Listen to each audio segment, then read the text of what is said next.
Peace. Infinite waters diving deep once again. We are here breathing in that beautiful prana, my massive ego. Can you imagine if everybody in the world who has a massive ego, they jumped on a song together? It would probably go something like, I'm the best. No, I'm the best. No, I'm the best. No, I'm the greatest. No, I'm the greatest. No, I'm the greatest. Look at my wife. Look at my car. Look at my dress. Look at my muscles. I'm the best. I'm the greatest. Look at my feet. And then someone would come along and say, can I get a hello there? And then they would continue. Now, I got a great question about the ego. Is the ego good? Is it bad? Do we need it? Should we keep it? Or should we become egoless?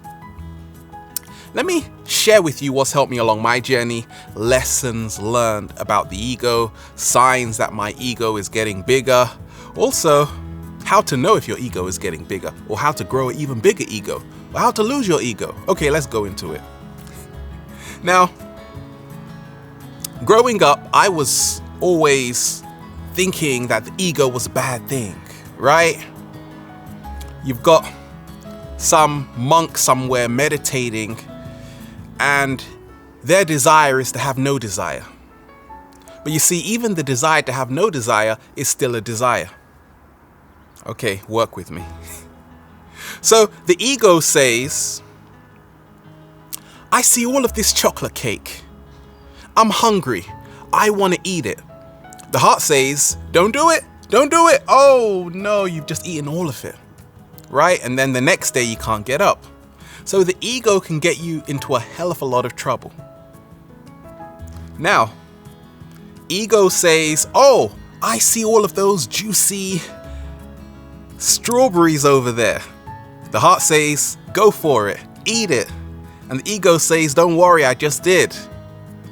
Okay, so the ego has a lot of pros and the ego has a lot of cons. It's not a black and white issue. Life is never black and white, right? You got yellow, you got pink, and so. So you got to realize that the ego is neither good or bad. It's all about how it helps you become your greatest version. So Shia LaBeouf, the actor, says, he was saying in his motivational video, just do it. Just do it. That is the ego right there. I use the ego along my journey to help me fuel my greatest heart's desires. You got to have the balance between the heart and the mind. You don't just want to throw out the ego. Okay? But the first sign or lesson learned I discovered about the ego, that it is getting bigger or whatever, is that you are not eating humble pie. It's like that boxer who says, I'm the best. No, I'm the greatest. Well, one of you is lying because we're going to find out, right? And even when you lose, you say, oh, my shoulder hurt or something, and I'm still the greatest. So the ego was designed to protect us in the first place. It is a survival mechanism. Now, the psychologist Freud talks about how the ego is the rational part between the id, which is all about our unconscious desires, and the superego, which is about our morals. Now, along my journey, what's helped me is realizing that I don't want to just be too humble, right? I would rather be seen as an asshole and be humble than pretend to be humble and be an asshole. Can I get a hello there? Because you see, many people, I talk to a hell of a lot of people, man, going through some stuff. They have sometimes no confidence because they were told growing up to have any desires is bad. So these people have grown up to hate themselves. You see, the ego can actually help you love yourself. You You got all of these people on Instagram, right? Posing, taking selfies. Now, in my less evolved state, I would say these people are full of themselves. Now I see that actually this could just be a sign that they really love themselves. But you don't have to keep on taking the same pose, love. Keep on doing it. I'm just playing with you. So, you avoid humble pie, right? People with massive egos, they're not apologizing for their greatness because they say greatness is not an accident. I worked hard for this. I'm amazing. I know it, right? And sometimes we think they're showing off. Now, what's helped me along my journey is having that balance, right? Because sometimes when you know you are amazing, you've also got to realize you're not finished yet. Every single day I'm learning more, baby. I am an eternal student. It's not over yet. So I realize I am not even this close to my true potential. No, I'm like that far away, right? I'm unfinished work. So sometimes if we are still stuck in our ego, we think we are finished, we are complete. But as you move more into your heart space, you realize there are only infinite possibilities. Now you become limitless. Now, the second sign your ego may be taking over, a lesson I learned is that many times we have chucked the driver out. I've always realized what's helped me the most along my journey is putting the heart in the driving seat because it knows what it's doing. You see, the ego should always be in the passenger seat, telling you and cheering you on. The ego is like a cheerleader. Go over there. And the heart is like, let me see. Let me see if that's a good idea. And the ego's like, just do it. And the heart is like, okay, let's go over there. And guess what? It's just like if you've seen someone you're attracted to, the ego says, just do it. And you do it. The heart is like, I want to do it. The ego gives you that push, right? But what happens when the ego chucks the heart out of the driving seat and takes over?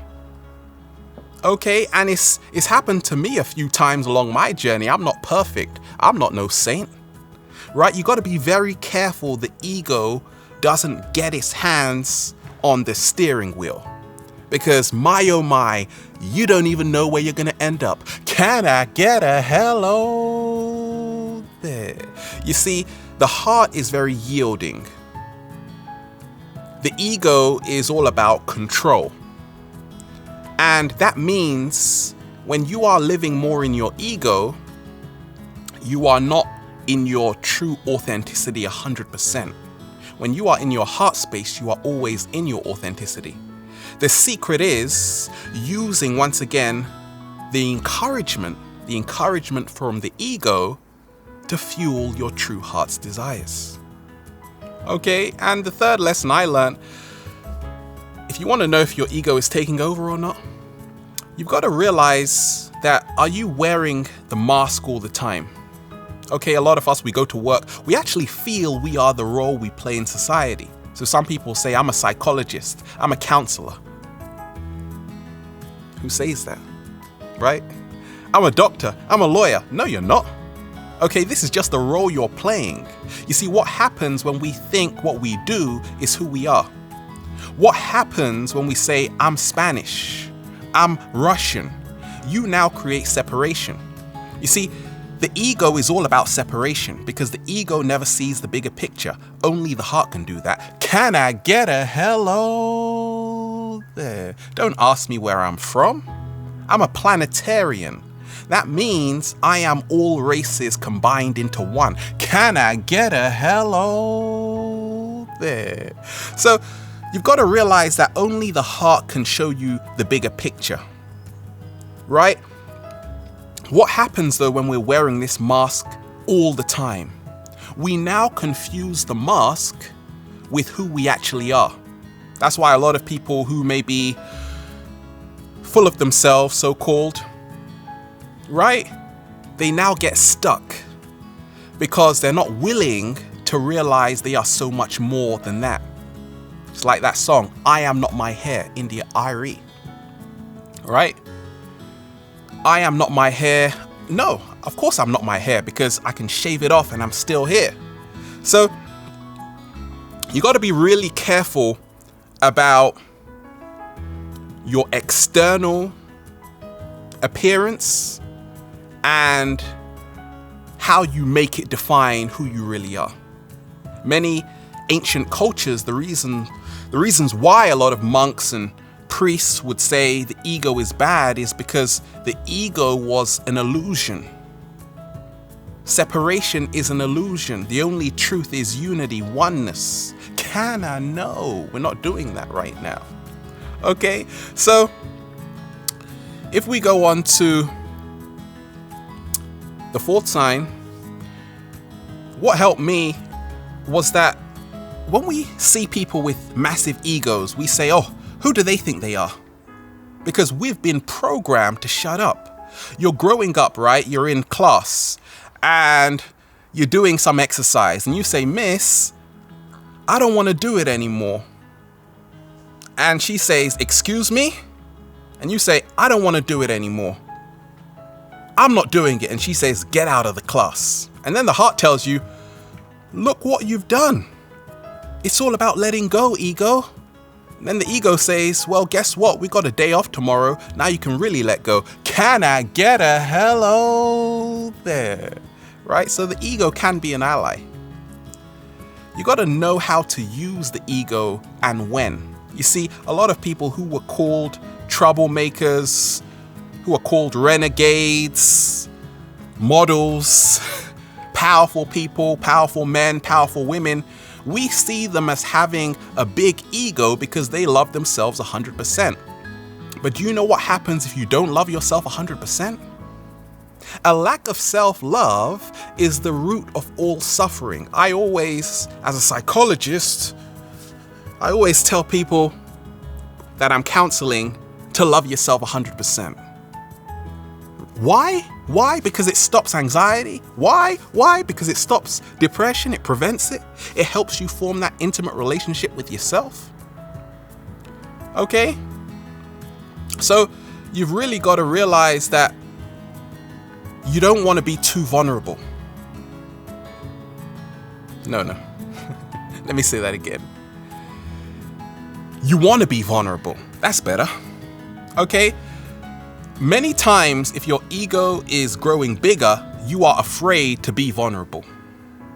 Okay? People that share themselves with the world, we say, oh, who does that model think she is? Who does that guy think he is saying peace every day? Or that woman walking her dog every day? You walk your dog, right? I see you every day on the beach. Who does she think she is? But you see, when you say I don't want to share anything, now you're actually living more in your ego. Why? Because the ego is all about separation. The heart space is all about sharing. Okay, the most vulnerable people in the world are the most egoless. Let me repeat that. The most vulnerable people in the world are the most egoless, because it takes the egoless state to put yourself out there in the first place, because you say, I have nothing left to lose. So once again, realize if your ego is growing bigger, it's probably because you are afraid to be vulnerable. Air out your dirty laundry. And lastly, when you aren't happy for other people's success, that's a sure sign your ego is flipping huge. What's happening, right? Many times we see someone who is doing good for themselves and we say, oh, who do they think they are? You see, real friends clap for you at your success. Fake friends keep silent, nod their head, wishing it was them instead. I love seeing people talk about becoming your greatest version. I've been doing this for a long time. I only get excited when I see women, men just share the message of healthy food and living great, taking care of the animals, right? We are not here just to rule over all life forms. You got to respect the animals, show compassion to the animals. I love that, right? I'm happy for other people. But you see, with the ego, it is the reptilian part of our brain. It can't think too well. It just thinks that it's being threatened. The ego says, no, only I can be successful. Only I can thrive. The heart is just laughing, knowing that there is more than enough to go around. So, is the ego good? Not 100%. Is it bad? Not 100%. You have to use your ego as fuel to power your true heart's desire. And then just come into nature, breathe in that beautiful prana, and you have nothing to worry about. Have a beautiful day. We're out here enjoying ourselves. Infinite waters, diving deep once again. Stay well, stay healthy. Peace.